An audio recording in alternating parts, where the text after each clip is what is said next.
श्री गुरुभ्यो नमः। गुरु ब्रह्मा गुरु विष्णु गुरुदेवो महेश्वरः।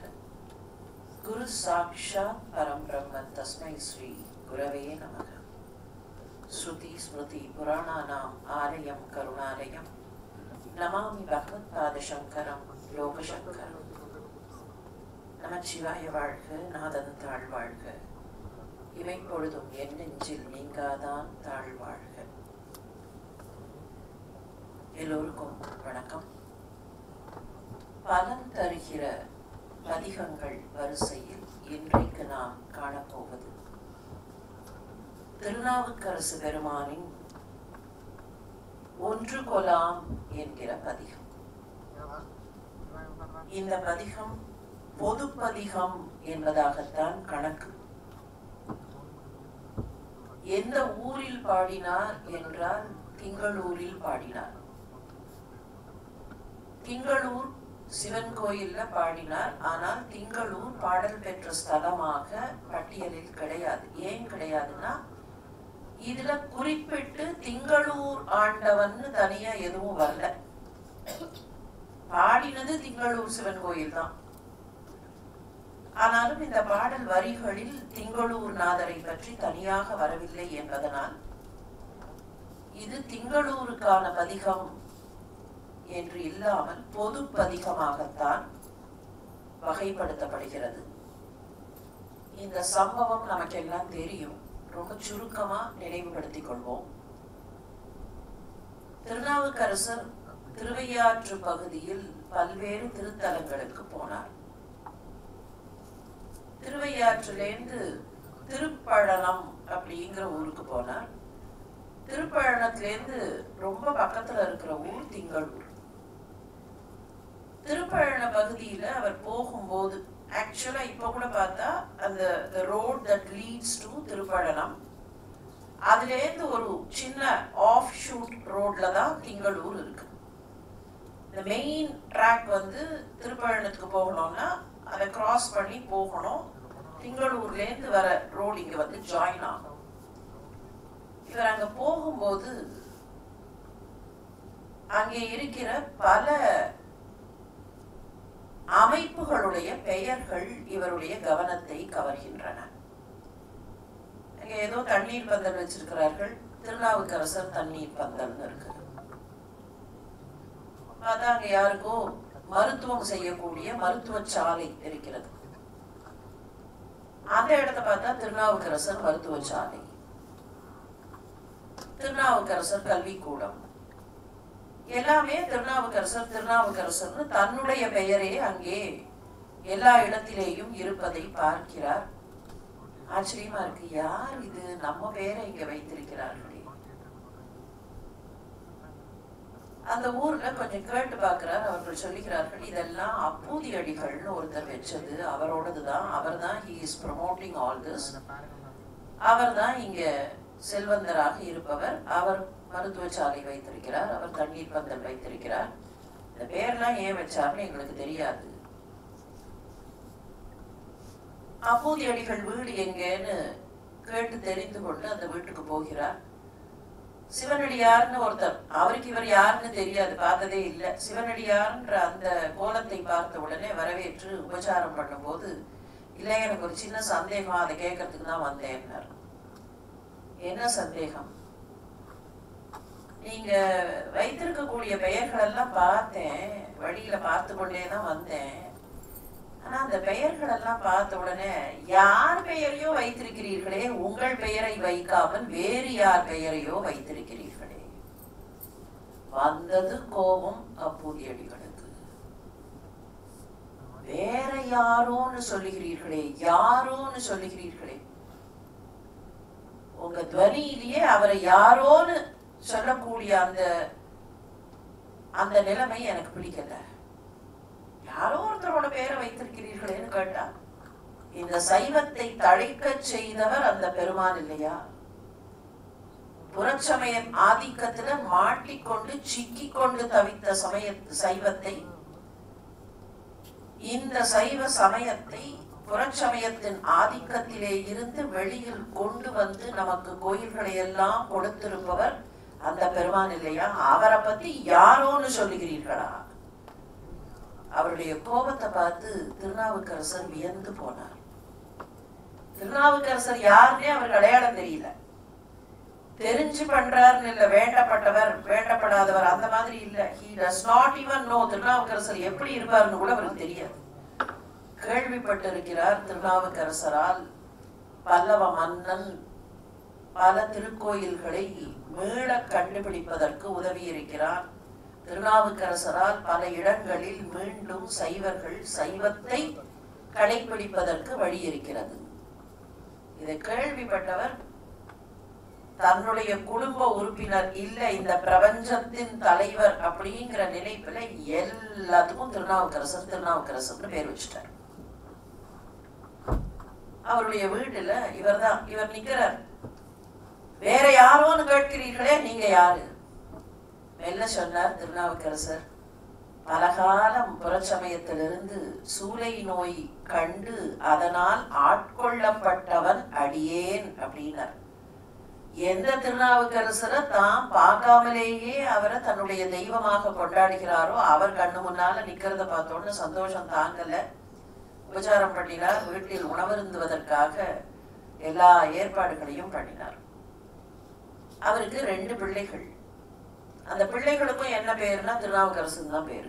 2 பேருக்கு எப்படி திருநாவுக்கரசுன்னு பேர் வைக்கிறதுனா, ஒருத்தன் மூத்த திருநாவுக்கரசு, இன்னொருத்தன் இளைய திருநாவுக்கரசு. ஒருவேளை அவருக்கு 3ஆவதாக ஒரு மகன் இருந்திருந்தா அவன் இளைய திருநாவுக்கரசு ஆயிருப்பான், 2வது மகன் நடு திருநாவுக்கரசுன்னு ஆயிருப்பான். அவருக்கு எல்லாமே திருநாவுக்கரசு.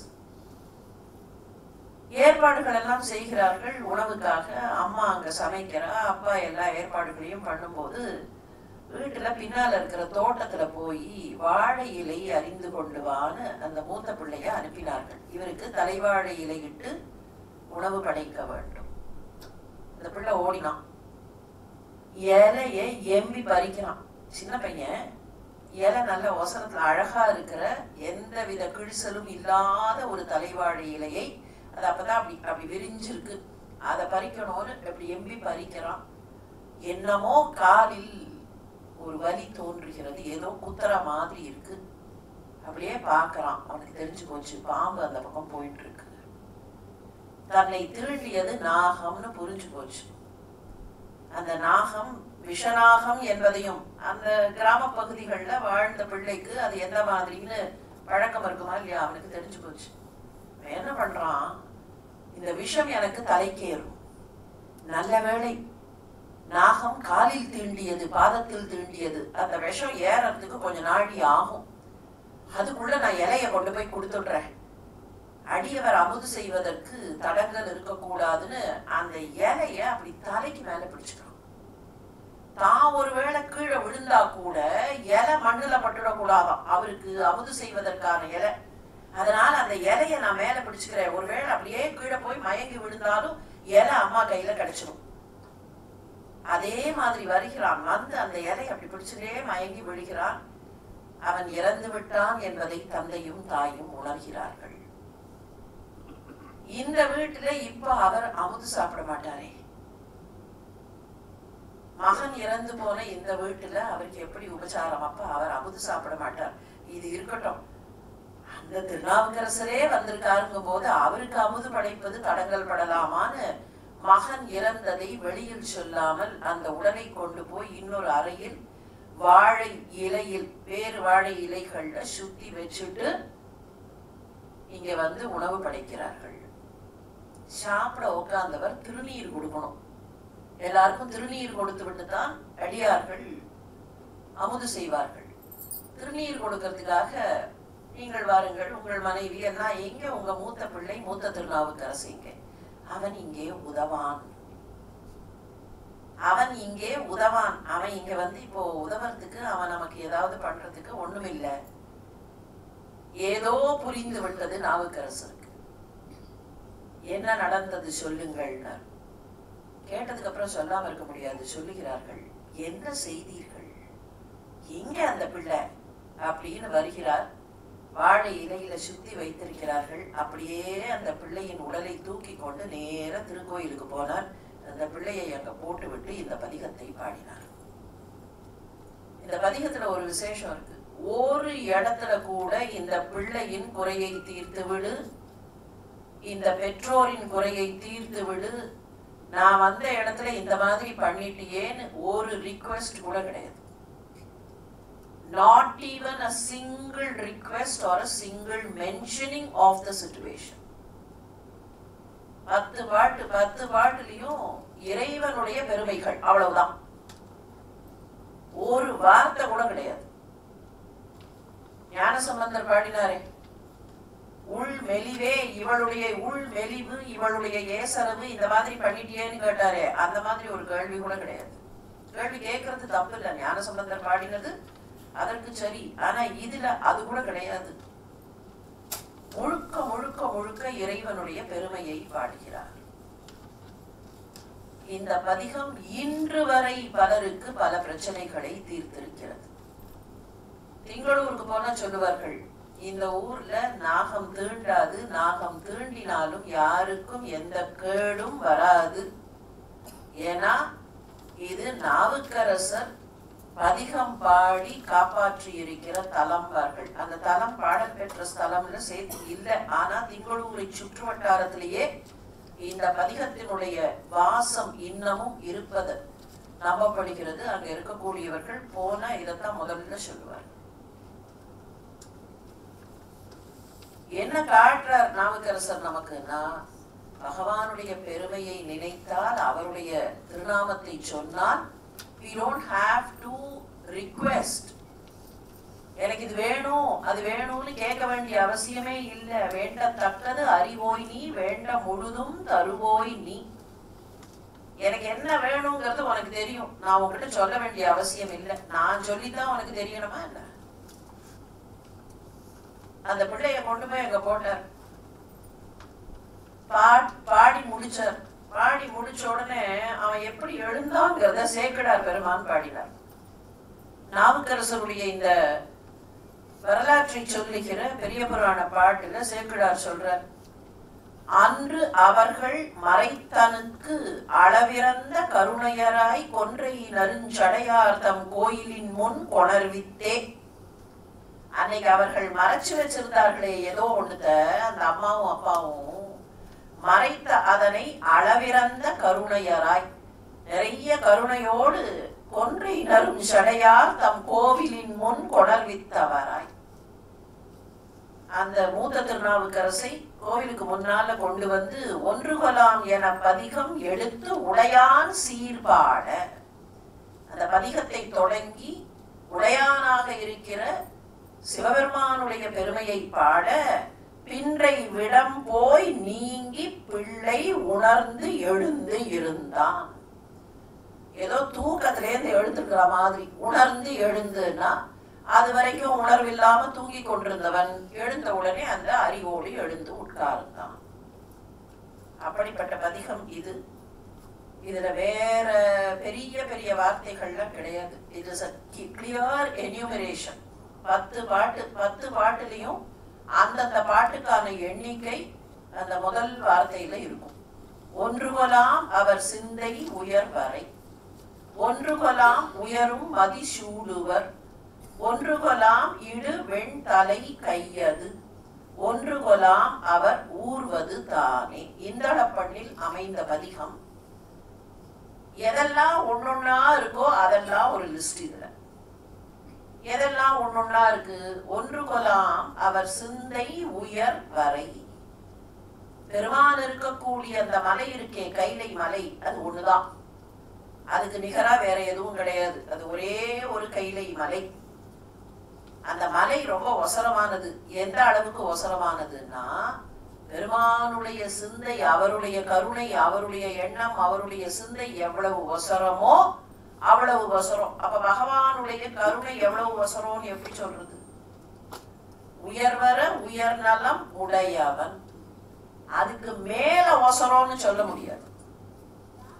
நீங்க வேற ஏதாவது ஒண்ணு லெங்த் அண்ட் பிரெத் டைமென்ஷன் வச்சு டிஸ்கிரைப் பண்ணணும்னு சொன்னா, there is a situation, அதுக்கு மேல இன்னொன்னு ஒசரமா இருக்கலாம். இதுதான் ரொம்ப ஒசரம் நினைச்சோம், இதை விட இன்னொன்னு அங்கெங்கயோ இருக்கு.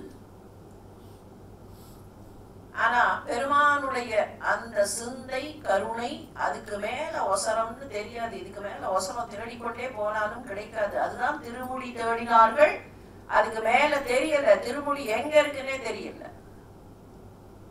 உயர உயர உயர உயர போய்கொண்டே இருக்கக்கூடிய தன்மை. ஒன்றுகலாம் அவர் சிந்தை உயர் வரை. இதுல என்னன்னா கைலாய மலை அப்படின்னு சொன்னோன்னா நாம இன்னைக்கு ஒரு குறிப்பிட்ட மலையை வச்சுட்டு அதுதான் கைலாயம் அப்படின்னு அதுக்கு ஒரு ஃபிக்ஸ்டு டைமென்ஷன் போடுறோம். அது இல்லை. அரவிந்தர் சொல்லுவார், நவகிரகம்னு சொன்னா நாம சோலார் சிஸ்டத்துல இருக்கிற 9 கிரகங்கள்னு சொல்லிட்டு இருந்தோம். சோலார் சிஸ்டத்துல இன்னைக்கு 9 கிரகம் இல்லை, 8 தான் இருக்கு.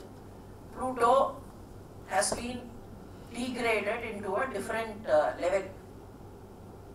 அந்த நவகிரகங்களும் இந்த நவகிரகங்களும் இல்லை. ஏதோ for some reasons language is very ரெஸ்ட்ரிக்டடுங்கிறதுனால பெயர்கள் ஒரே மாதிரி, நமக்கு வேற சொல்ல தெரியல மனித இனத்திற்கு, அதனால பெயர்கள் அதே மாதிரி பயன்படுத்தப்படுகின்றன. இந்த கிரகங்களை வைத்துக் கொண்டு அரவிந்தர் சொல்வார், இந்த கிரகங்களும் நீங்க அங்க பாக்குற அந்த கான்ஸ்டலேஷன் கிரகங்களும் ஒண்ணு இல்லை. Please don't get confused. இந்த பெயர் அங்க வச்சிருக்கு, அவ்வளவுதான். இங்க சொல்லப்படுகிற இந்த விஷயம் இதுக்கான டைமென்ஷன்ஸ் நம்மால சொல்ல முடியாது. அதே மாதிரி தான் பகவானுடைய டைமென்ஷன்ஸ் சொல்ல முடியுமா? அவர் எவ்வளவு நீளம் எவ்வளவு ஒசரம் சொல்ல முடியுமா? எல்லாவற்றுக்கும் அப்பாற்பட்டவர், வாக்குக்கும் நினைப்புக்கும் அப்பாற்பட்டவர். நினைக்கிற எல்லாத்தையும் வாக்குல சொல்ல முடியாது. பெருசு அப்படின்னா எவ்வளவு பெருசு, அது பெருசு, அது ரொம்ப ரொம்ப ரொம்ப பெருசு. மனசு எவ்வளவு நினைக்கிறதோ அந்த அளவுக்கு வார்த்தையில சிலவற்றை டிஃபைன் பண்ண முடியாது. மனசு கூட முழுசா நினைக்க முடியாது. அந்த மனதிற்கு அப்பாற்பட்ட தெய்வம். ஒன்றுகொலாம் அவர் சிந்தை. அவருடைய சிந்தை எவ்வளவு உயரம் தெரியாது. அவர் சிந்தையை முதல்ல புரிஞ்சுக்கிறதே நமக்கு தெரியாது. அந்த அளவுக்கு உயரமான அவருடைய அந்த வசிப்பிடம் ஒன்றுதான். அதற்கு ஈக்குவலா இன்னொன்னு சொல்ல முடியாது. தி அப்படின்னு சொல்றோமா இல்லையா? அந்த the mountain or the abode. ஒன்றுகொலாம் உயரும் மதி சூடுவர். அவர் தலையில் சூடி இருக்கிற சந்திரன் ஒன்றுதான். அது என்ன உயரும் மதி? சந்திரனுக்கு கெடுதல் இருந்தது, சந்திரனுக்கு சாபம் இருந்தது. அந்த சாபம் நிவர்த்தியாவதற்கு அதை தன்னுடைய தலையில் சூடி கொண்டவர்னா, சந்திரன் இவர் தலைக்கு மேல போய் உட்கார்ந்ததுக்கு அப்புறம் என்ன வளர்கிற அந்த நிலைமை சந்திரனுக்கு வந்து விட்டது. சந்திரன் முழுசா இருக்கணும். ஆனா தேஞ்சிருக்கிற சந்திரனை இன்னை வரைக்கும் பாராட்டுறோமா இல்லையா? நீங்க தேஞ்ச சந்திரன் தானே. சிவபெருமான் தலையில இருக்கிற சந்திரன் என்ன ஃபுல் சந்திரன் இல்ல, தேஞ்ச சந்திரன். தேஞ்ச எந்த பொருளையாவது நம்ம பாராட்டுவோமா? இது தேய்ந்து விட்டதுன்னு தூக்கி போட்டுட்டு ரீப்ளேஸ் இட் அப்படின்னு தானே சொல்லுவோம். ஆனா இந்த சந்திரனை திரும்ப திரும்ப திரும்ப திரும்ப சிவபெருமான் தலையில் அவருக்கு பேரை என்ன வச்சுட்டோம்? சந்திரசேகரன் அவருக்கு பேரை வச்சுட்டோம். அவரை வச்சு சந்திரனுக்கு பேரை வைக்கல, சந்திரனை வச்சு அவருக்கு பேரை வச்சிருக்கோம். அப்ப அந்த சந்திரனுக்கு எவ்வளவு பெருமை கூடுகிறது. தேய்மானத்தில் இருக்கிற சந்திரனுக்கு இவ்வளவு பெருமை கூடுவதற்கு காரணம் அவர் தலையில் இருப்பது. அதனால அது உயரும் மதி, உயர்கிற மதி. அவர்கிட்ட போயாச்சுன்னு சொன்னா எதுவா இருந்தாலும் அது தேய்மானம் மிக்கதாக இருந்தாலும் even if it is degrading அதற்கு உயர்வு கிடைக்கும். இந்த சந்திரனை சொல்றதுக்கு இன்னொரு காரணம் இருக்கு. விஷம் வெப்பத்தை தரும், சந்திரன் குளிர்ச்சியை தரும். எடுத்த எடுப்பிலேயே இன்டைரக்டா உன்னிடத்தில் இருக்கிற சந்திரன் ஒன்றுகலாம் உயரும் மதி சூடுவர். ஒன்றுகலாம் இடு வெண்தலை கையது. வெண்தலை வெண்டலைன்னு வரும். வெண்தலை வெண்தலைங்கிறது கபால ஓடு. வெண்மையாக இருக்கிற தலையை கையில் கொண்டவர், பிரம்ம கபாலத்தை கையில் கொண்டவர்னு கணக்கு. அவர் தலையில அவருடைய கையில இருக்கிற அந்த தலை இருக்கே பிரம்ம கபாலம். அந்த பிரம்ம கபாலத்தை பிடித்த கை ஒரு கை, அவருடைய ஒரு கையில் பிரம்ம கபாலம் இருக்கிறது. ஒன்றுகொலாம் இடு வெண்தலை கையது. அந்த கபாலத்தை எதற்கு பயன்படுத்துகிறார்? பிக்ஷை வாங்குவதற்கு பயன்படுத்துகிறார். இடு வெண்தலை, எல்லோரும் பிச்சை இடுகிற வெண்தலை. இந்த பிக்ஷாடனராக பிக்ஷை வாங்கக்கூடியவராக இருக்கிறதுக்கு ஆழ்ந்த உட்பொருள் உண்டு. அவர் பலி ஏற்று திரிகிறார். இதை கேட்கும் போது பிச்சை வாங்குறாரே, சுந்தரமூர்த்தி சுவாமிகள் கூட ஒரு இடத்துல கிண்டல் பண்ணுவார். ஏன்பா, அம்பிகை பராசக்தி அவ 32 அறங்களையும் செய்கிறாள், அவள் அன்னபூரணியாக இருக்கிறாள், உனக்கு சோறு போட மாட்டேன்னு சொல்லிட்டாளா? இப்படி எல்லா இடத்துக்கும் போய் பிச்சை பாத்திரத்தை தூக்கிட்டு சுத்துறையேன்னு கிண்டல் பண்ணுவார். ஆனா பிக்ஷை வாங்குகிறார்னு சொல்றோமே, அந்த பிக்ஷை வாங்குவது எதை குறிக்கிறது? பிக்ஷை ஏற்றுக்கொள்கிறார். நம்முடைய ஆணவத்தை பிக்ஷையாக போடும் போது அதை ஏற்றுக்கொள்கிறார். நம்ம கர்வத்தையும் ஆணவத்தையும் தான் அதுல பிக்ஷையாக போடுகிறோம். பலியாக போடுவதுங்கிறது நம்முடைய செருக்கு, நம்முடைய ஆணவம். பிக்ஷை வாங்கறதுக்கே செருக்கில்லாத ஒரு தன்மை வேண்டும். ஒருத்தர போய் கையை நீட்டி ஒன்றை கேட்கும் போது உள்ளுக்குள்ள உள்ளம் குறுகி போகும். கேட்க வேண்டிய நிலைமைக்கு வந்துட்டோமே அப்படின்னு அது யாராக இருந்தாலும் அவர்களுக்கு உள்ளம் குறுகி போகும். அந்த சமயத்துல அகந்தை அப்படியே அடங்கும். அதனாலதான் அந்த காலத்துல என்ன பண்ணினார்கள்? பிரம்மச்சாரிகளாக குருகுலத்தில் கல்வி பயிலக்கூடிய அந்த இளம் பருவத்திலேயே பிக்ஷைக்கு போகணும்னு சொன்னதுக்கு காரணம் அகந்தை அடங்கி விடும். கொஞ்சம் வருஷத்துக்கு முன்னால ஒரு திரைப்படம் வந்தது. அந்த திரைப்படத்துல தாயாருக்கு உடல்நிலை சரியில்லாமல் போகும், அம்மாவை எப்படி காப்பாத்துறது, அம்மாவுக்கு உடம்பு சரியாகணுமே, ஒரு சிங்கிள் மதர் வளர்க்கிற மகன் அம்மாவை காப்பாத்தணுமே, அம்மாவுக்கு உடம்பு சரியில்லையேன்னு ரொம்ப செல்வந்த குடும்பத்தை சேர்ந்த அந்த மகன் தடுமாறி போவான். அப்போ ஒரு தவசி அவனுக்கு சொல்லுவார், உங்க அம்மா சரியாகணும், உங்க அம்மாவுக்கு எல்லாம் நல்லா ஆகணும்னா நீ கொஞ்ச நாள் பிச்சைக்காரனா இருக்கணும்.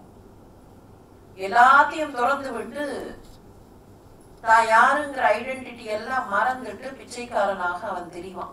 அது எதுக்காகனா, திரைப்படத்தை விட்டுருவோம். அதுல இருக்கிற கான்செப்ட் என்னன்னா, அந்த ஆணவம் எனக்கு எல்லாம் இருக்கிறது, செல்வத்தை வைத்து நான் எது வேண்டுமானாலும் செய்வேன், என்னுடைய அதிகாரத்தை வைத்து எது வேண்டுமானாலும் செய்வேன். இல்ல, அந்த ஆணவத்தை போட்டா பகவான் எல்லாத்தையும் செய்வார்.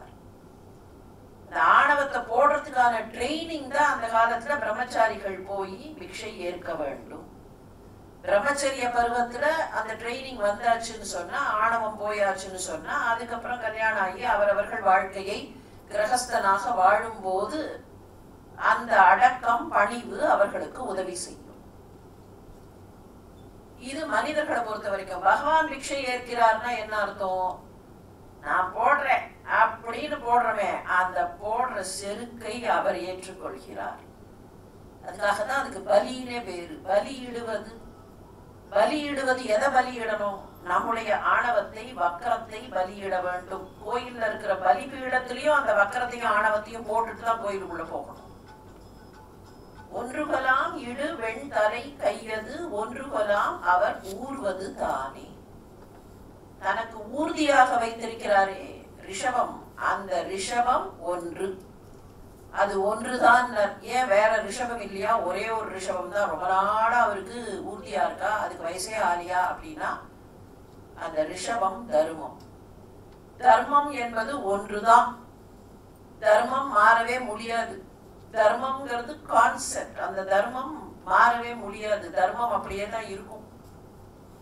பிறருக்கு தீங்கு செய்யக்கூடாது, சத்தியத்தை பேச வேண்டும்.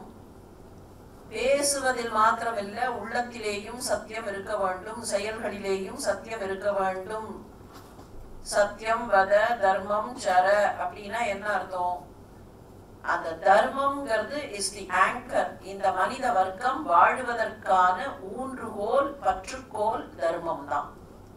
அந்த தர்மத்தை ரிஷபமாக்கி தன்னுடைய ஊர்தியாக, ரிஷபமாக்கி ஊர்தியாகன்னு சொல்றதை விட பகவான் எங்க வருவார்னு சொன்னா, எங்கெல்லாம் தர்மம் வருகிறதோ அங்கே எல்லாம் பகவான் வருவார். தர்மத்தையே தன்னுடைய ஆதாரமாக வைத்துக் கொண்டு, தர்மத்தையே தன்னுடைய வாகனமாக வைத்துக் கொண்டு வரக்கூடியவர். ஒன்றுகொலாம் அவர் ஊர்வது தானே. எதெல்லாம் ஒன்றொன்றா தர்மத்துக்கு you cannot have an alternative. கொஞ்ச நாளைக்கு இதை மாத்தி வச்சுக்கிறேன் அப்படின்னு எல்லாம் சொல்ல முடியாது. அதனால்தான் தர்மம் என்பது ஒன்று, என்றைக்கும் நிரந்தரமாக இருப்பது.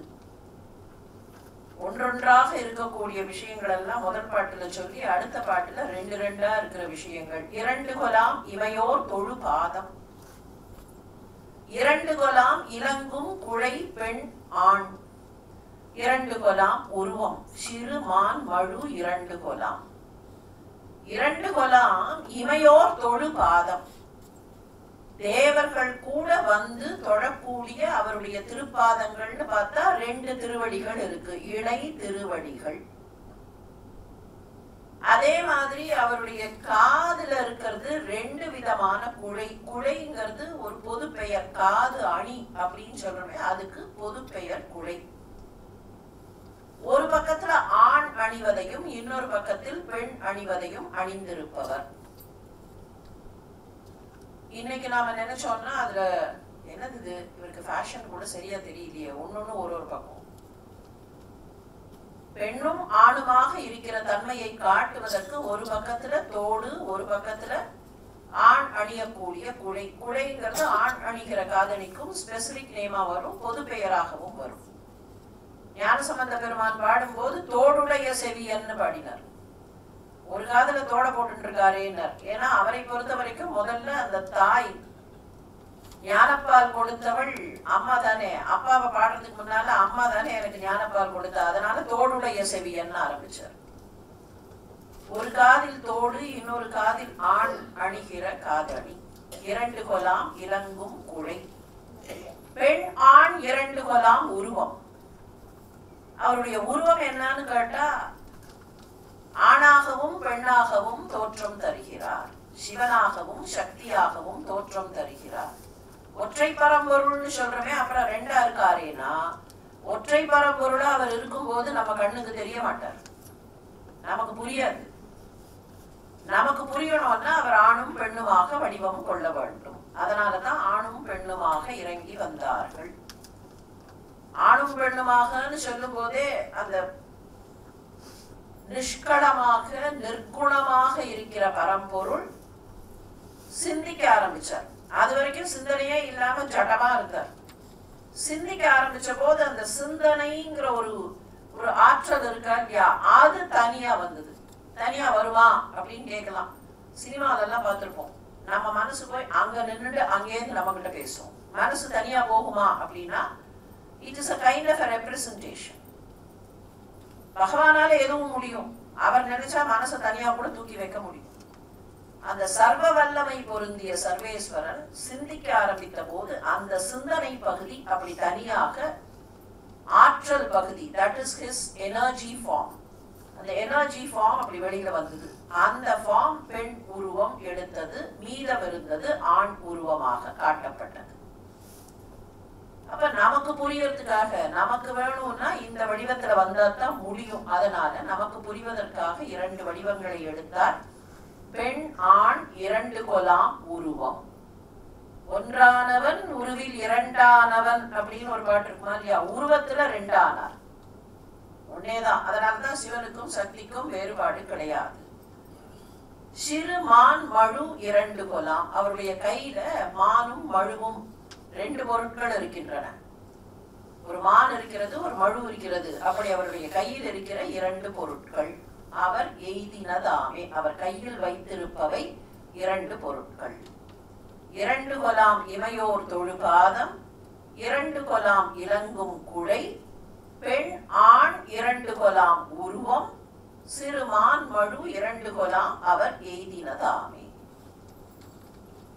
மூன்று கொலாம் அவர் கண் நுதல் ஆவன, மூன்று கொலாம் சூலத்தின் மொய் இலை, மூன்று கொலாம் கணை கையது வில் நான், மூன்று கொலாம் புறம் எய்தனதாமே. மூணா என்னெல்லாம் ரிலேட் பண்ணி பார்க்கலாம் பகவானுக்குன்னு பார்த்தா, மூணு மூணா இருக்கிறதெல்லாம் சொன்னார். அவருடைய கண்கள் மூன்று, வலது இடது ரெண்டு கண்கள் கூட நுதலில் நெற்றியில் இருக்கிற மூன்றாவது கண் நெற்றி கண். மூன்று கொலாம் அவர் கண் நுதல் ஆவன. சிவபெருமானுக்கே கண்ணுதல் அப்படின்னு ஒரு பேர் உண்டு. நுதலில் கண் பெற்றவர்ங்கிறதுனால பேரே அவருக்கு கண்ணுதல்.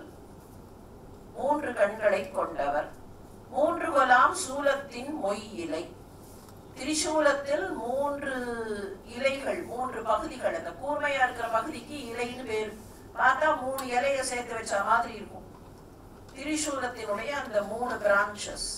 3 கொலாம் சூலத்தின் மொய் இலை. 3 கொலாம் கணை கையது வில் நான். அவர் கையில வச்சிருக்கிற 3 பொருட்கள். என்ன 3 பொருட்கள்? வில்ல எடுத்துன்னு புறப்பட்டார்.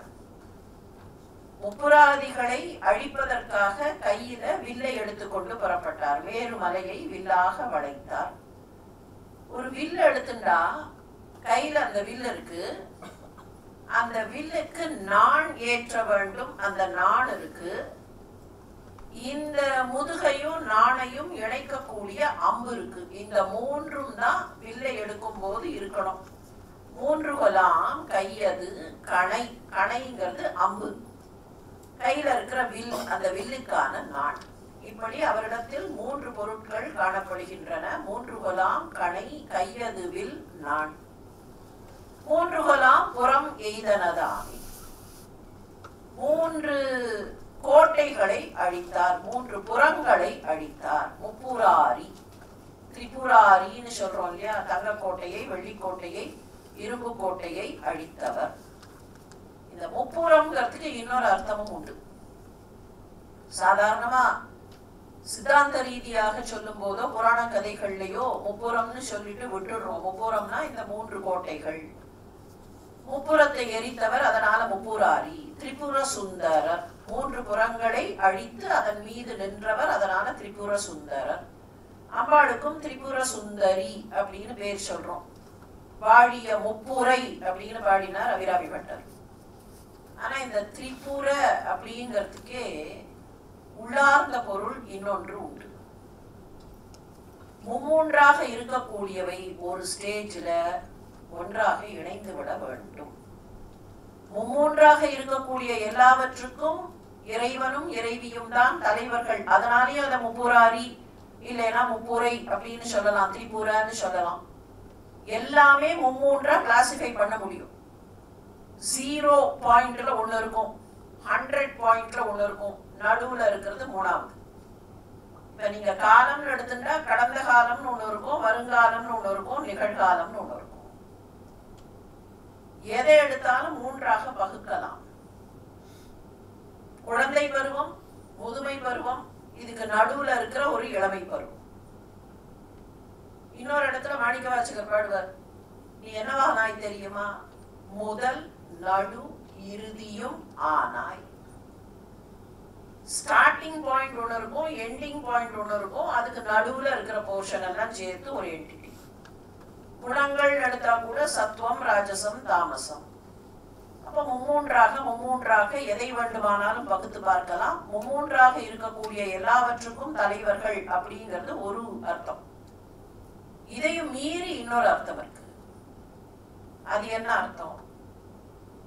இப்போ ஒருத்தர் படிக்கணும் அப்படின்னு நினைக்கிறாருன்னு வச்சுக்கோ.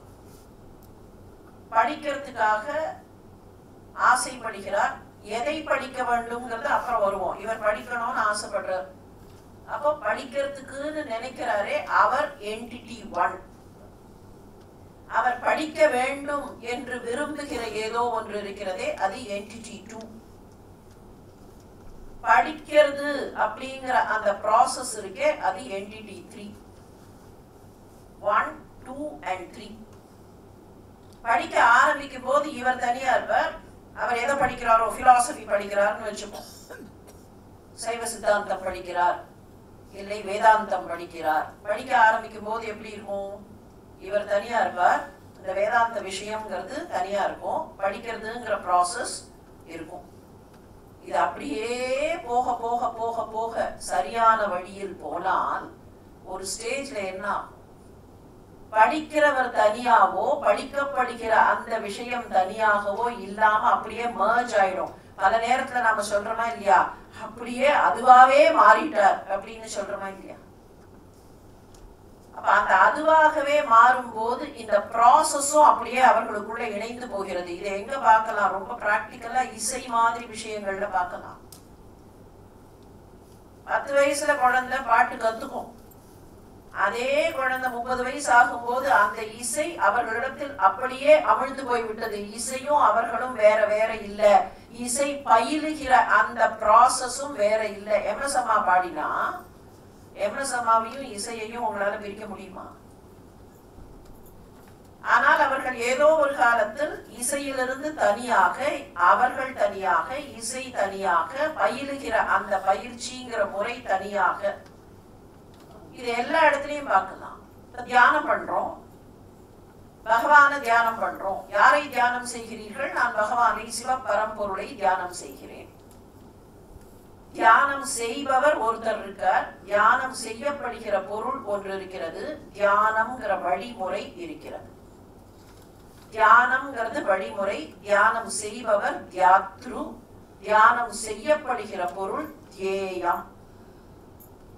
தியானம் நல்ல டீப்பா போக போக போக ஒரு ஸ்டேஜ்ல தியானம் செய்யப்படுகிற தியேயத்திற்கும் தியாத்ருவுக்கும் வித்தியாசமே இருக்காது. ரெண்டும் ஒன்னா கலந்துரும். இந்த ப்ராசஸும் அப்படியே ஒன்னா கலந்துரும்.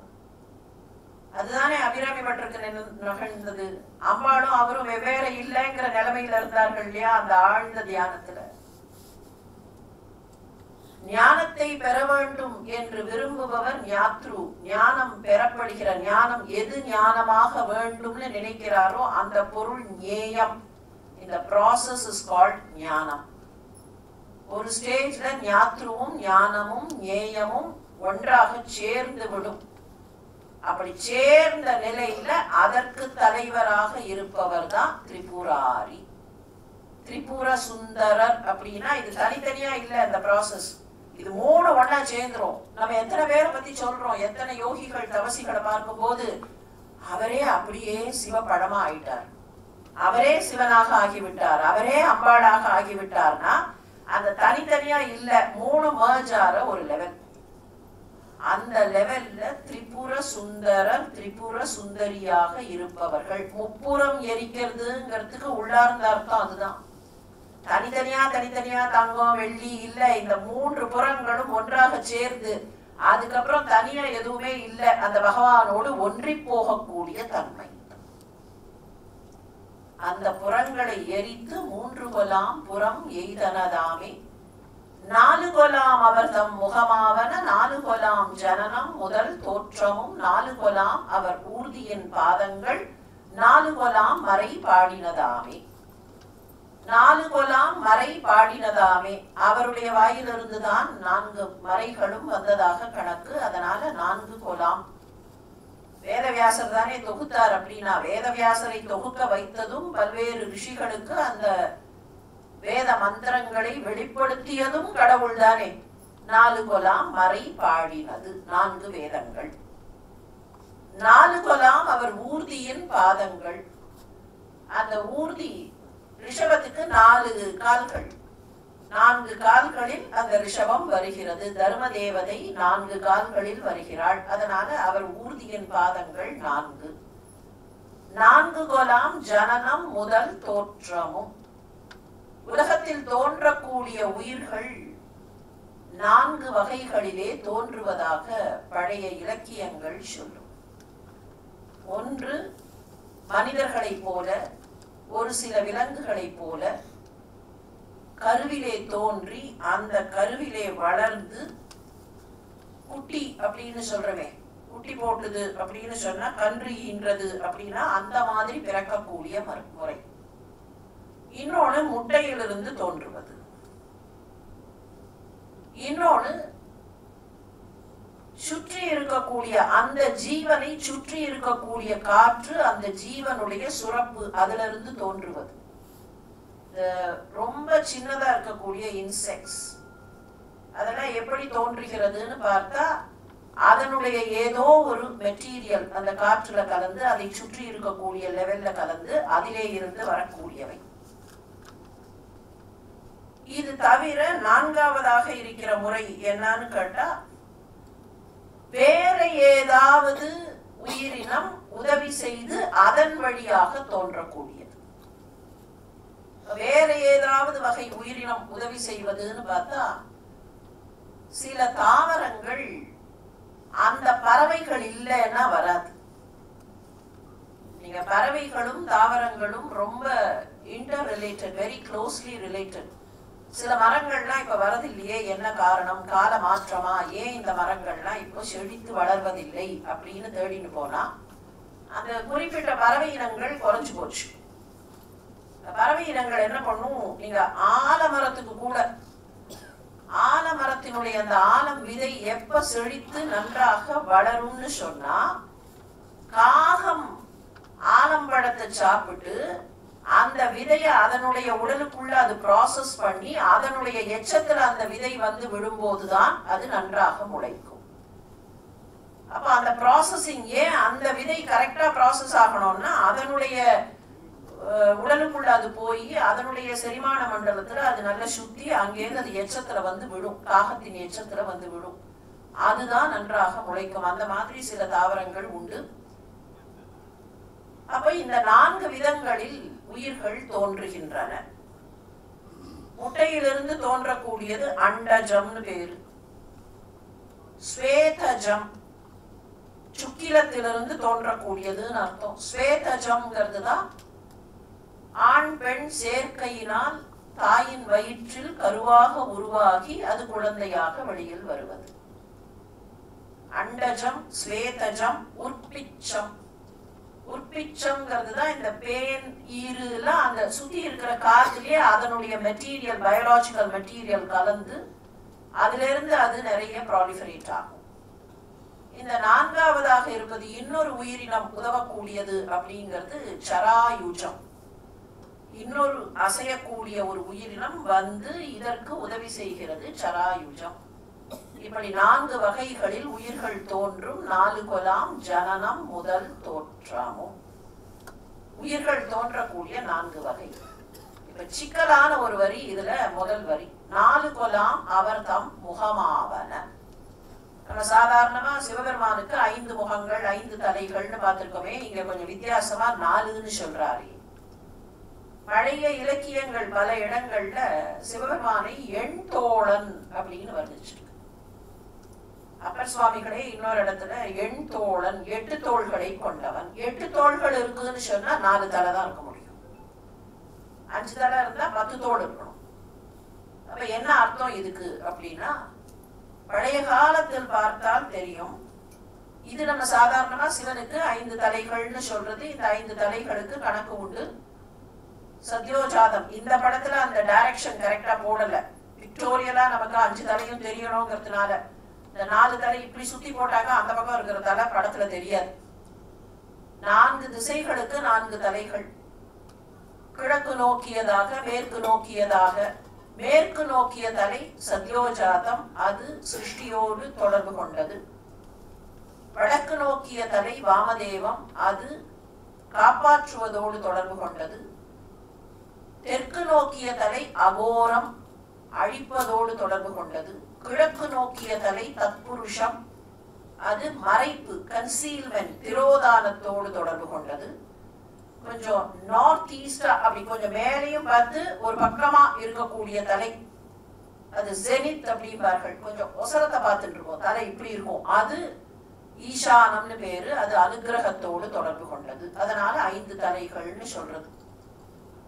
ஆனால் பழங்காலத்துல சில சிற்பங்களை எல்லாம் பார்த்தா சதுர்முக லிங்கம், இது லிங்கபானம். அந்த லிங்கபானத்திலேயே 4 தலைகள் இருக்கு. 5ஆம் நூற்றாண்டுக்கும் முற்பட்ட சிற்பம் இது. இதுக்கு சதுர்முக லிங்கம்னே பேரு. இன்னும் கொஞ்சம் டிசைன்டா கூட இருக்கும். இதுவும் 5ஆம் நூற்றாண்டுக்கு முற்பட்ட சிற்பம். பார்த்தா நல்ல முக லிங்கமே இல்லை, அங்க ஒரு உருவத்தையே கொடுத்தாச்சு. இந்த கான்செப்டுக்கு என்ன அர்த்தம்னா, அந்த ஈசானம் அனுகிரகம், நம்ம பூமியில வாழும் போது நமக்கு அந்த அனுகிரகம் புரியறது இல்லை. அதனால நமக்கு புரிந்த வகையில் இந்த 4 திசைகளை பார்த்து கொண்டிருக்கிற 4 முகங்கள். 5வது திசை நமக்கு புரியவே இல்லை. ஈசானம்ங்கிறது டுவர்ட்ஸ், உச்சத்தை பார்க்கக்கூடியது, தெரியல, புரியல. நமக்கு தெரிஞ்ச இந்த 4 திசைகளை சொல்லி 4 முகங்கள்னு சொல்ற வழக்கம் உண்டு. இந்த 4 திசைகளுக்கு கூட எல்லா திசைகளையும் இறைவன் பார்த்து கொண்டிருக்கிறான்ங்கிற உள்ளர்த்தத்தோட தான் அது. பகவான் நம்ம பார்க்கலன்னு நாம நினைக்கிறோமா இல்லையா? ஒளிஞ்சு என்ன தப்பு வேணாலும் பண்ணலாம், அவர் தான் பார்க்கலையே, அவர் கண்ணை மூடிட்டு இருக்காரு, அவர் கோயிலுக்குள்ளதானே இருக்கார், நடை சாத்தியாச்சுன்னா அவருக்கு கண்ணு தெரியாது, அவர் எல்லா இடத்துலயும் இருக்கார், அவருக்கு நன்றாக கண்ணு தெரியும். நாம என்ன பண்றோம் அவர் பார்த்துட்டு இருக்கார். கதை ஒன்று சொல்லுவார்கள் இல்லையா, நாமதேவர் கதையிலையும் அதே மாதிரி நம்பியாண்டார் நம்பி வாழ்க்கையிலையும் நடந்த விஷயங்கள். சின்ன குழந்தை நைவேத்தியம் வச்சது, நம்பியாண்டார் நம்பி சுவாமி சாப்பிடல. நான் ஏதோ தப்பு பண்ணிட்டேன்னு போய் முட்டுன்னு முட்டிட்டு அழுது, அதுக்கப்புறம் அந்த சுவாமியே வந்து பொல்லா பிள்ளையார் கவலைப்படாத அப்படின்னு சொல்லி தான் அந்த பாலை அருந்தி, இந்த குழந்தை நம்பித்து சுவாமி பார்த்துட்டு இருக்கார், நைவேத்தியம் வச்சா அதை வந்து எடுத்து குடிப்பார் அப்படின்னு அந்த குழந்தை நம்பின போது அந்த குழந்தைக்கு அது நடந்தது. நாமதேவர் கதையில சொல்லுவோம், சாதாரணமா மற்ற இடங்கள்லயும் சொல்றது. ஒரு குரு என்ன பண்ணாரு, எல்லா சிஷ்யன்களுக்கும் ஒரு பழத்தை கையில கொடுத்தாரு. உனக்கு ரொம்ப பிடிக்கும் இல்லையா, போய் சாப்பிடுன்னாரு. யாருக்கும் தெரியாம போய் சாப்பிடு. 49 பசங்க யாருக்கும் தெரியாம சாப்பிட்டுட்டேன்னு வந்து நின்னாங்க. ஒரே ஒருத்த மாத்திரம் பழத்தை கையில வச்சுனே நின்னான். ஏண்டா உனக்கு ரொம்ப பிடிக்குமேடா பழம், போய் சாப்பிடுன்னாரு. ரொம்ப பிடிக்கும், ஆனா நீங்க தான் சாப்பிட விடாம பண்ணிட்டீர்களேன்னா. நான் என்னடா பண்ணேன், சாப்பிடத்தானே ஒண்ணு சொன்னேன். யாரும் பார்க்காத இடத்துல போய் சாப்பிடணும்னு சொல்லியிருக்கே, பகவான் எங்க போனாலும் பார்த்துட்டு இருக்காரு, நான் எப்படி சாப்பிடுவேன்னா. தெய்வம் எல்லா இடத்திலேயும் இருக்கிறதுங்கிறத காட்டுறதுக்கு ஒரு சிம்பாலிக் ரெப்ரசன்டேஷன் என்ன, 4 திசைகளையும் பார்த்து கொண்டிருக்கிறது. எந்த பக்கம் போனாலும் கடவுள் பார்த்து கொண்டிருப்பார். அதனாலதான் சதுர்முக லிங்கம், 4 தலைகள்னு கணக்கு. இந்த 4 தலைகளுக்கும் பொருத்தமாக அவருடைய குணங்களையும் சொல்வது. ஒரு தலை என்னன்னு கேட்டா தோற்றத்திற்கு ரெஸ்பான்சிபிள், ஒரு தலை கோபத்திற்கு, தப்பு பண்ணினா தண்டனை கொடுக்கறதுக்கு அது ரெஸ்பான்சிபிள், சரியாக நடந்து கொண்டால் அதற்கு கருணை காட்டுவதற்கு ஜென்டிலா இருக்கக்கூடிய அந்த கருணை தன்மைக்கு ஒன்று ரெஸ்பான்சிபிள். இந்த 3ஐயும் தாண்டி ஆத்ம சாட்சாகாரத்தில் முழுக்க துறவித்தன்மையோடு அவரே இருக்கிறாரே, அது 4வது தலைன்னு. இதற்கு பிலசாபிக்கலா இந்த 4 தலைகளுக்கு பலவிதமான விளக்கங்கள் உண்டு. அந்த 4 தலைகளை சொல்லி 4 கொலாம் அவர் தம் முகமாவன, 4 கொலாம் ஜனனம், 4 கொலாம் ஊர்தியின் பாதங்கள், 4 கொலாம் மறைகள் அவை அவர் கொடுத்தவை, 5 கொலாம் அவர் ஆடரவின் படம், 5 கொலாம் அவர் வெல் புலன் ஆவன, 5 கொலாம் அவர் காயப்பட்டான் கணை, 5 கொலாம் அவர் ஆடினதாமே, 5 கொலாம் அவர் ஆடரவின் படம். அவர்கிட்ட இருக்க பாம்பு, அந்த பாம்புக்கு 5 தலை. புலன்களை வென்றார், தட்சிணாமூர்த்தியாகி புலன்களை வென்றவர். அவர் புலன்களை வென்றார் மாத்திரமில்ல, நம்மையும் அந்த புலன்களை நாம் வெல்ல வேண்டும் என்று ஆசைப்படக்கூடியவர். 5 புலன்கள் தானே. 5 கொலாம் அவர் வெல் புலன் ஆவன. 5 புலன்கள், அந்த புலன்கள் வெல்லப்பட வேண்டியவை. 5 கொலாம் அவர் காயப்பட்டான் கணை. அவரால காயப்பட்டவன் யாரு? மன்மதன். அவங்கிட்ட இருக்கிறது என்னன்னு கேட்டா 5 கணைகள், 5 பூங்கணைகளை அவன் வைத்திருக்கிறான். தாமரை, அசோகு, மாம்பூ, முல்லைப்பூ, குவளைப்பூ. இந்த 5 பூக்களும் அவனிடத்தில் கணைகளாக இருக்கின்றன. 5 கணைகள், காயப்பட்டான் கணை. 5 கொலாம் அவர் ஆடினதாமே. ஆடுதல்ங்கிறது இங்கே நீராடுதல், அபிஷேகம். அபிஷேக பிரியர் இல்லையா அவர். அவர் 5 பொருட்களில் நீராடுவதை விரும்புகிறார். பஞ்சகவ்யம் அப்படிம்பார்கள். பஞ்சகவ்யம்னு பேரு. காவிலிருந்து கிடைப்பது, பசுவிலே இருந்து கிடைக்கக்கூடிய 5 வகையான பொருட்கள். அதனாலதான் அது கவ்யம். 5 பொருட்கள்னு காட்ட பஞ்சகவ்யம். பால், தயிர், நெய், கோஜலம், கோமியம். பசுவிலே இருந்து கிடைக்கிற பால், அந்த பால் தயிராகி அந்த தயிர், அதிலே இருந்து கிடைக்கிற வெண்ணையும் நெய்யும். அந்த பசுவின் கோஜலம் அதனுடைய சிறுநீர், பசுவினுடைய கழிவு கோமியம், இந்த 5ம் சேர்ந்துதான் கரெக்டான ப்ரொபோர்ஷன்ஸ்ல போட்டுதான் பஞ்சகவ்யத்தை செய்வார்கள். பஞ்சகவ்யத்தில் அபிஷேகம் செய்து கொள்வதற்கு, திருமஞ்சனம் செய்து கொள்வதற்கு அவருக்கு மிகவும் பிடிக்கும். 5 கொலாம் அவர் ஆடினதாமி. 6 கொலாம் அவர் அங்கம் படைத்தன. 6 கொலாம் அவர் தம் மகனார் முகம். 6 கொலாம் அவர் தார் மிசை வண்டின் கால். 6 கொலாம் சுவை ஆக்கினதாமி.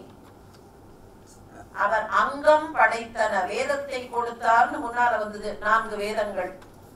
இந்த 4 வேதங்களுக்கும் 6 அங்கங்கள் உண்டு. உச்சாடனம் பண்ணணும்னா அந்த 6 இருந்தா தான் சரியா உச்சாடனம் பண்ண முடியும், இல்லைன்னா சரியா வராது. சிக்ஷை, கல்பம், நிருக்தம், வியாக்கரணம், சந்தஸ், ஜோசியம். அது என்ன ஜோசியம் becomes an அங்கம் அப்படின்னு கேட்டா, எந்த சமயத்துல வேதத்தினுடைய எந்த மந்திரத்தை எந்த சமயத்தில் ஓத வேண்டும், எப்படி ஓத வேண்டும், எப்படி ஓத வேண்டும்ங்கிறதுக்கு கிராமர் தெரியணும், அந்த வார்த்தையை கரெக்டா பிரிக்க தெரியணும், இல்ல சேர்க்க தெரியணும். அதுக்காகத்தான் அதுக்கு கல்பம் தெரியணும், சிக்ஷை தெரியணும், நிருக்தம் தெரியணும், வியாக்கரணம் தெரியணும், அதெல்லாம் வந்தது. அதனுடைய ரித்மிசிட்டி, அதனுடைய மியூசிக்காலிட்டிக்கு சந்தஸ் தெரியணும். சில மந்திரங்களை சில காலகட்டத்துல சொல்லக்கூடாது, சில காலகட்டத்துல தான் சொல்லணும். அப்படின்னா அதுக்கு ஜோசியம் தெரியணும். எந்த கிரகம் எங்க இருக்குன்னு தெரிஞ்சாதான் இதை சொல்லலாமா கூடாதாங்கிறது டிசைட் ஆகும். அதனால இந்த 6 அங்கங்களும் 6 கொலாம் அவர் அங்கம் படைத்தன. வேதம் ஓதும் போது இந்த 6 அங்கங்களும் சேர்த்து ஓத வேண்டும்னு கணக்கு. அவர் அங்கம் படைத்தன. அந்த வேதத்திற்கு அவர் கொடுத்திருக்கிற அங்கங்கள் 6. 6 கொலாம் அவர் தம் மகனார் முகம். ஆறுமுக பெருமானுடைய முகம் 6 முகங்கள். சிவபெருமானுக்கே 6 முகங்கள்னு ஒரு கான்செப்ட் உண்டு வடநாட்டுல போனா. எப்படின்னா 5 முகங்கள் சொல்றோமே, அதோட கூட சேர்த்து அதோ முகம், இன்ட்ரோஸ்பெக்டிவா உள்பக்கமாக பார்த்த ஒரு முகம், அதோ முகம். தென்னாட்டு கான்செப்ட்ல அம்பிகைக்கு அதோ முகம். அதனால இந்த 5ம் அதோ முகமும் சேர்ந்து குமரக்கடவுளுக்கு 6 முகங்கள். 6 கொலாம் அவர் தார் மிசை வண்டின் கால். அவருடைய மாலையில வண்டுகள் சுற்றி வருகின்றன. அந்த வண்டுகளுக்கு 6 கால்கள். 6 கொலாம் சுவை ஆக்கினதாமி. சாப்பாடு ஆக்கி வச்ச அந்த சாப்பாட்டுல 6 வகையான சுவைகள். அறுசுவை சொல்றோமா இல்லையா? இனிப்பு, கசப்பு, துவர்ப்பு, புளிப்பு, உப்புத்தன்மை, அதோடு சேர்ந்த காரத்தன்மை. இந்த 6ம் இருந்தா தான் அந்த உணவு சுவையாக இருக்கும். 6 கொலாம் சுவை ஆக்கினதாமி. நீங்க பார்த்துட்டே வந்தா ஒன்னும் பெரிய விஷயம் இல்லை. ஏதோ 5 இருக்கிறது, 6 இருக்கிறது, 7 இருக்கிறது, அவ்வளவுதான். இதுல ஒன்னும் பெரிய மேஜிக்கலா இருக்கக்கூடியது எதுவுமே இல்லை. 7 கொலாம் அவர் ஊழி படைத்தனர். 7 ஊழிகள் அவர் படைத்திருக்கக்கூடிய இந்த ஊழிகளினா, இந்த சிருஷ்டி தோன்றி அது மிக மீண்டும் அழிந்து மீண்டும் தோன்றி மீண்டும் அழிந்து அப்படிங்கிறது 7 உலகங்கள் அப்படின்னு சொன்னாலும் அது பொருந்தி வரும். இல்லைன்னா அவர் படைத்திருக்கக்கூடிய 7 வகையான பொருட்கள், 7 வகையான உயிர்கள். ஸ்தாவரம் இருக்கு, நீரில் வாழ்வன இருக்கு, ஊர்வன இருக்கு, நடப்பன இருக்கு, நீரிலேயும் நிலத்திலேயும் வாழ்வன, பரப்பன, இப்படி எல்லாம் கணக்கு போட்டா ஒரு 7 வரும். 7 கிளாசிஃபை பண்ணலாம். 7 கொலாம் அவர் ஊழி படைத்தன. 7 கொலாம் அவர் கண்ட இருங்கடல். 7 கடல், 7 மலை அப்படின்னு சொல்லுவார்களே, அந்த 7 கடல்கள். 7 கொலாம் ஆளும் உலகங்கள். மேல 7, கீழே 7. பூமியிலேருந்து ஆரம்பிச்சு மேல போனா பூ, புவர், சுவர், மகர் அப்படின்னு போகக்கூடிய சத்தியலோகம் வரைக்கும் இருக்கிற 7. இந்த பக்கத்துல அதள விதள சுதள அப்படின்னு பாதாளம் வரைக்கும் போகக்கூடிய 7. அப்ப 7 உலகங்கள். உலகங்கள்னு கணக்கு போட்டா 7 14 லோகம் அப்படின்னு அதனாலதான் சொல்றோம் 7 உலகங்கள். 7 கொலாம் இசை ஆக்கினதாமி. ஷட்ஜத்துல ஆரம்பிச்சு நிஷாதம் வரைக்கும் 7 ஸ்வரங்கள் இல்லையா? சரிகமபதனி. இந்த 7 ஸ்வரங்கள் அவர் கொடுத்திருக்கக்கூடிய நாதம், அவர் தந்திருக்கக்கூடிய இசை 7 ஸ்வரங்களில் அமைந்திருக்கிறது. 7 கொலாம் இசை ஆக்கினதாமி. எட்டு கொலாம் அவர் ஈரில் பெரும் குணம் எண்குணத்தான் பேரு. பகவானுக்கு இருக்கக்கூடிய குணங்கள் அந்தமே இல்லாத 8 குணங்கள் அப்படின்னு அந்த 8 குணங்கள் கணக்குண்டு. எண்குணத்தான், தன்வயத்தன் ஆதல், தூய உடம்பினனாக இருத்தல். உடம்புனா நாம நினைக்கிற உடம்பு இல்லை, சூக்ஷ்மமான அதிசூக்ஷ்மமான அந்த சரீரம் தூய நிலை. இயற்கை உணர்வினன் ஆதல், முற்றும் உணர்ந்திருத்தல், இயல்பாகவே பாசங்களிலே இருந்து கட்டுக்களிலே இருந்து நீங்கி இருத்தல், பேர் அருள் கொண்டிருத்தல் அனுகிரகம் கொண்டிருத்தல், முடிவில்லாத ஆற்றலை பெற்றிருத்தல், வரம்பில்லாத இன்பம் அப்படியே மகிழ்ச்சியில் கழிப்பில் இருக்கக்கூடிய தன்மை. தட்சிணாமூர்த்தி சந்தோஷமா ஆத்ம சாட்சாகாரத்துல இருக்காரு. அவர் சுத்தி இருக்கிற எதையுமே பார்க்கல. இந்த 8 குணங்களுக்கு தான் எண் குணம். இந்த எண் குணமும் அவரிடத்துல இருக்கு, பகவான் கிட்ட மட்டும்தான். ஈரில் பெரும் குணம் 8 கொலாம் அவர் ஈரில் பெரும் குணம். எண் குணத்தான் தாளை வணங்கா தலை அப்படின்னு வள்ளுவர் சொன்னதும் இந்த 8 குணங்களை தான். 8 கொலாம் அவர் சூடும் இன மலர். அவருக்கு பிடித்ததாக சொல்லப்படுகிற 8 மலர்கள் உண்டு. செண்பக மலர், புன்னை மலர், வெள்ளருக்கு, நந்தியாவட்டை, குவளை, பாதிரிப்பூ, செவ்வலரிப்பூ. தாமரையிலே இன்னொரு வர்க்கம் செவ்வலரி, செந்தாமரை. இந்த 8 மலர்கள் அவருக்கு மிகவும் பிடிக்கும்னு கணக்கு.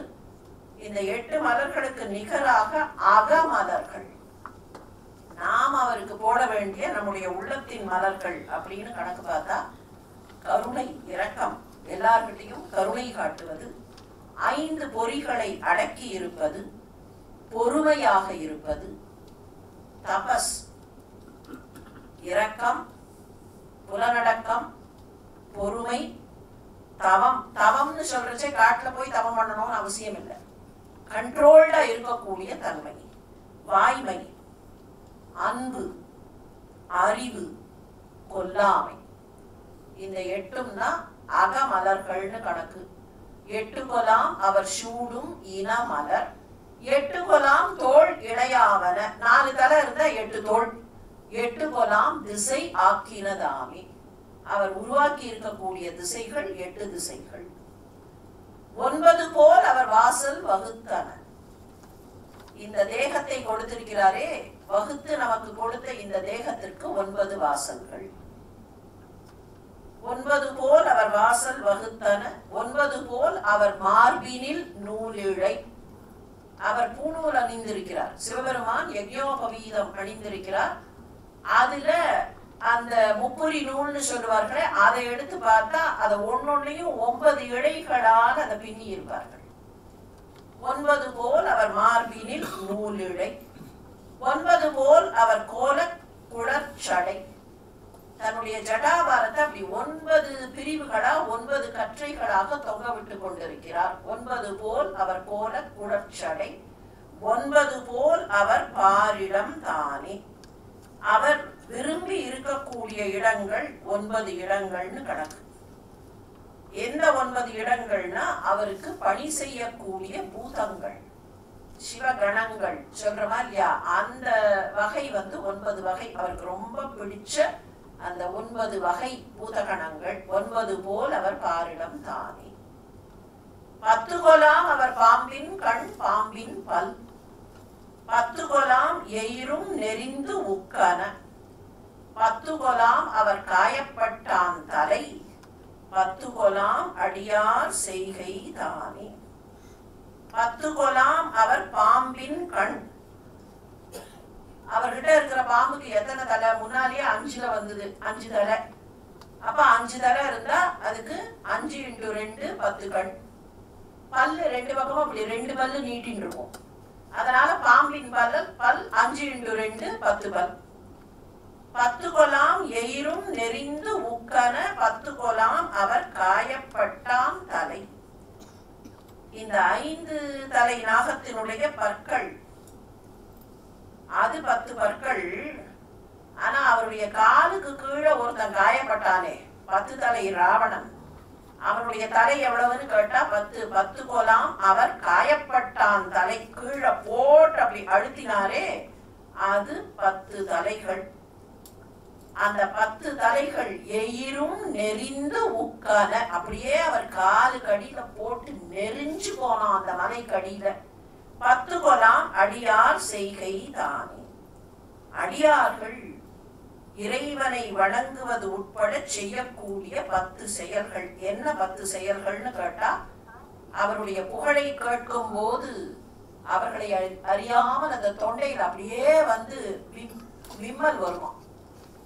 சோக்கிங் அப்படின்னு சொல்லுவோமா இல்லையா, நெகிழ்ச்சி வந்து சோக் பண்றது, அதுதான் ஃபர்ஸ்ட் சிம்டம். சிவபெருமான் புகழை கேட்கும் போது கண்டம் விம்முதல், தொண்டை விம்முதல், நாக்கு தழுதழுத்தல், உதடுகள் துடித்து போதல், உடம்பு குலுங்குதல், உலகாங்கிதம் அடைதல், உடம்பு வியர்த்து போதல், சொல் எழாமல், வார்த்தையே வரலன்னு வார்த்தை தடுமாறுமே, அது சொல் எழாமல் இருத்தல், கசிந்து உருகி கண்ணீர் பெருகுதல், வாய்விட்டு அழுதல், மெய் மறந்து போதல். இப்படி 10 விஷயங்கள். 10 கோலாம் அடியார் செய்கை தானே. இந்த பதிகத்துல முக்கியமானது நம்ம இதுவரைக்கும் பார்த்ததுல எங்கேயுமே இந்த குழந்தைய காப்பாத்து, நான் இங்க வந்திருக்கேனே எதுவுமே இல்லை. முழுக்க முழுக்க முழுக்க தன்னுடைய ஆணவம் அகங்காரம் அடங்கி போனவர் நாவுக்கரசர். அவருக்கு தெரிஞ்சதெல்லாம் அந்த பகவான் தான். சிவபரம்பொருளை அவருடைய மேன்மையை சொல்லிக்கொண்டே போனாரே தவிர நான் சொல்றேன் அப்படின்னு கூட இல்லை. ஏன்னா அவருக்கு அந்த நான்கிறதே கிடையாது. அதெல்லாம் அவிழ்ந்து அவிந்து அடங்கி போனவர். அதுதான் இந்த பதிகத்தினுடைய சிறப்பு. இன்றைக்கு வரைக்கும் நோய்களை தீர்க்கக்கூடிய பதிகமாக, விஷம் தீர்க்கிற பதிகமாக, தடைகள் வந்தால் அந்த தடைகளை போக்குகிற பதிகமாக, நன்மையை தருகிற, செல்வத்தை தருகிற பதிகமாக, அந்த பிள்ளை செல்வம் அவர்களுக்கு திரும்ப கிடைத்தது, அவர்களுடைய ஃபியூச்சர் திரும்ப கிடைத்ததுன்னா எதிர்காலத்திற்கு நன்மையை தருகிற பதிகமாக இருக்கிற பதிகம், கருதப்படுகிற இல்லை, இருக்கிற இந்த பதிகங்கள் எல்லாமே இன்னைக்கும் பலருக்கு பல பயன்களை தருகின்றன. அப்படி ஒரு பதிகம் தான் இந்த ஒன்றுகொலாம் என்கிற பதிகம். இந்த பதிகத்தை எல்லோருமாக இப்போது சேர்ந்து சொல்லலாம். ஒன்றுகொலாம் அவர் சிந்தை உயர்வரை, ஒன்றுகொலாம் உயரும் மதி சூடுவர், ஒன்றுகொலாம் இடு வெண்தலை கையது, ஒன்றுகொலாம் அவர் ஊர்வது தானே. 2 கொலாம் இமையோர் தொழு பாதம், 2 கொலாம் இலங்கும் குழை பெண் ஆண், 2 கொலாம் உருவம் சிறுமான்மழு, 2 கொலாம் அவர் எய்தினதாவே. 3 கொலாம் அவர் கண்ணுதல் ஆவன, 3 கொலாம் சூலத்தின் மொய்யிலை, 3 கொலாம் கடை கையது வில் நான், 3 கொலாம் புறம் எய்தனதாமே. 4 கொலாம் அவர் தம் முகமாவன, 4 கொலாம் ஜனனம் முதல் தோற்றமும், 4 கொலாம் அவர் ஊர்தியின் பாதங்கள், 4 கொலாம் மறை பாடினதாமே. 5 கொலாம் அவர் ஆடரவின் படம், 5 கொலாம் அவர் வெல் புலன் ஆவன, 5 கொலாம் அவர் காயப்பட்டான் கணை, 5 கொலாம் அவர் ஆடினதாமே. 6 கொலாம் அவர் அங்கம் படைத்தன, 6 கொலாம் அவர் தம் மகனார் முகம், 6 கொலாம் அவர் தார்மிசை வண்டின் கால், 6 கொலாம் சுவை ஆக்கினதாமே. 7 கொலாம் அவர் ஊழி படைத்தன, 7 கொலாம் அவர் கண்ட இருங்கடல், 7 கொலாம் ஆடும் உலகங்கள், 7 கொலாம் இசை ஆக்கினதாமே. 8 கொலாம் அவர் ஈரில் பெருங்குணம், 8 கொலாம் அவர் சூடும் இனமலர், 8 கொலாம் தோள் இணையாவன, 8 கொலாம் திசை ஆக்கினதாமே. 9 போல் அவர் வாசல் வகுத்தன, 9 போல் அவர் மார்பினில் நூலிழை, 9 போல் அவர் கோலக்குடற்சடை, 9 போல் அவர் பாரிடம் தானே. 10 கொலாம் அவர் பாம்பின் கண் பாம்பின் பல், 10 கொலாம் எயிரும் நெறிந்துக்கன, 10 கொலாம் அவர் காயப்பட்டான் தலை, 10 கொலாம் அடியார் செய்கை தானே. திருச்சிற்றம்பலம். பெரியோர்களே, நாளை நம்முடைய இந்த அரங்கம் இருக்காது. நாளை மறுநாள் செவ்வாய்க்கிழமை வழக்கம் போல காலை 7:30 மணிக்கு அரங்கம் தொடங்குகிறது. இன்றைக்கு சில காரணங்களால் விரைவாக தொடங்க வேண்டும் என்று கேட்டபோது அதற்கு அனுமதி அளித்து ஒத்துக்கொண்ட உங்கள் எல்லோருக்கும் நெஞ்சார்ந்த நன்றிகள். செவ்வாய்க்கிழமை காலை 7:30 மணிக்கு சந்திக்கலாம். இன்னும் ஒரு பதிகம், இடரினும் தளரினும் என்கிற ஞானசம்பந்த பெருமானுடைய பதிகம். திருச்சிற்றம்பலம். சிவபரம்பொருளின் பேரருள் எல்லோருக்கும் எப்போதும் கிடைக்க வேண்டும் என்கிற பிரார்த்தனையோடு நிறைவு செய்கிறேன். நன்றி, வணக்கம்.